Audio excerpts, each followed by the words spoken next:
conversation autour de la table de notre petite cuisine parisienne. Je n'avais aucune idée que ce à quoi j'allais assister n'était pas du tout de la colère, c'était de l'acceptation. Et au moment où il m'a remercié et s'est éloigné, j'ai réalisé que j'avais tout mal interprété. C'est arrivé dans une soirée ordinaire, ce qui rend les choses encore pires ainsi ordinaires, pas de cris, pas de téléphone, juste un soir de semaine normale après le boulot. J'étais encore rentré tard, non pas à cause de quelque chose de grave, juste un afterwork avec des collègues près de la Défense qui s'était prolongé pour une tournée de plus de 10 ans. Je ne pensais pas que c'était très grave, je l'avais déjà fait auparavant. Quand je suis rentré, mon mari, Julien, était assis sur le canapé, la télé était allumée sur une chaîne d'information en continu, mais il ne la regardait pas, j'avais l'air fatigué, pas en colère. En fait, ça m'a détendu, salut, ai-je dit d'un ton désinvolte en jetant mon sac à main sur une chaise, désolé pour le retard, et il a hoché la tête. Je me suis dit que ça s'arrêterait là, pas de questions, pas de sarcasme, aucune agressivité dans sa voix.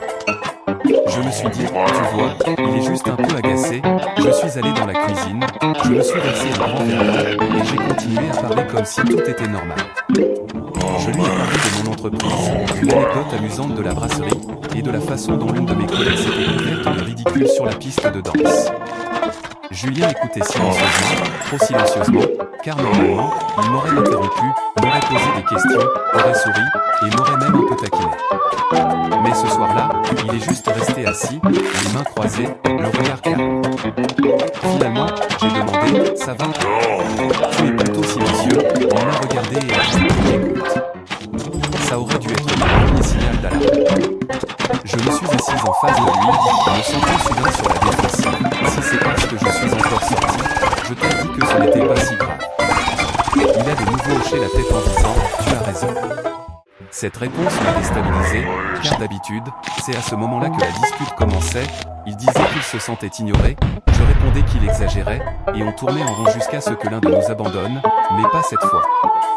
Je ne veux juste pas que tu sois fâché, ai-je ajouté, essayant de garder le contrôle de la situation. Je ne suis pas fâché, a-t-il répondu, et là il y avait quelque chose de définitif dans son ton qui m'a serré la poitrine. Je me suis adossé et j'ai croisé les bras, alors, qu'est-ce ce que c'est? Julien est resté silencieux un instant, puis il s'est levé lentement, pas de façon théâtrale, juste calmement, comme s'il avait déjà décidé de ce qui allait suivre. Il s'est dirigé vers la chambre, je l'ai suivi, maintenant irrité. Tu peux au moins me dire ce qui se passe. Ai-je lâché sèchement, tu agis bizarrement.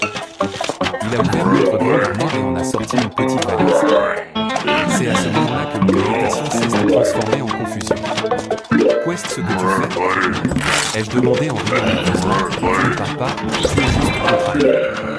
Il ne m'a pas regardé et a commencé à plier ses vêtements avec des gestes assurants. Ce cri est mort dans ma gorge. Julien, ai-je dit plus violemment, arrête, ce n'est pas vrai. Il a fait une pause, croisant enfin mon regard, et c'est là que je l'ai vu, pas de la colère, pas de la tristesse, mais une lucidité implacable. J'ai été contrarié pendant longtemps, a-t-il dit calmement, ce soir m'a simplement aidé à voir les choses clairement. J'ai senti mon cœur s'emballer, voir quoi clairement? Il a fermé sa valise à moitié, puis s'est arrêté. Il m'a regardé avec une étrange douceur, ça fait des mois que je demande du respect dans une langue que tu n'entends pas, a-t-il dit, et je suis fatigué de traduire. J'ai essayé d'argumenter, je n'ai jamais dit que je m'en fichais, c'est juste que... Il a levé la main doucement, je sais, et c'est bien ça le problème. Ma gorge s'est nouée, alors quoi? Tu vas juste claquer la porte parce que je suis rentré tard? Il a secoué la tête lentement, non, je pars parce qu'à chaque fois que je te dis ce que je ressens, tu me dis que ce n'est pas si grave. J'ai ouvert la bouche pour me défendre, mais enfin ce n'est sorti. Il a continué, tu ne me trompes pas, tu ne cries pas, tu ne m'insultes pas, tu choisis juste tout le reste de moi, encore. Ça a frappé plus fort que n'importe quelle accusation. Je pensais que tu comprenais, a-t-il dit, mais ce soir, j'ai réalisé quelque chose. J'ai murmuré, quoi? Il a souri faiblement, pas un sourire heureux, un sourire fatigué, que tu ne sois plus, tu as juste fini d'essayer, et je mérite d'arrêter d'essayer, moi aussi. La panique m'a envahi, tu exagères, tu es juste contrarié, on peut en parler demain. C'est à ce moment-là qu'il a fait une chose que je n'oublierai jamais, il m'a regardé et a dit, merci. J'ai cligné des yeux, pourquoi? Pour avoir été honnête sur qui tu es vraiment, a-t-il répondu, tu as enfin rendu ma décision facile. Ma poitrine me semblait vide, Julien, s'il te plaît. Il a pris la valise et cesse de diriger vers l'entrée. Je l'ai suivi, la voix brisée, tu pars vraiment, juste comme ça? Il cesse d'arrêter sur le pas de la porte et cesse de retourner une dernière fois. Je ne suis pas parti à l'instant, a-t-il dit doucement, je suis parti il y a des mois, ce soir, tu l'as juste remarqué. Puis il cesse d'avancer, a déposé un doux baiser sur mon front, et a prononcé les mots qui ont mis fin à tout, prends soin de toi.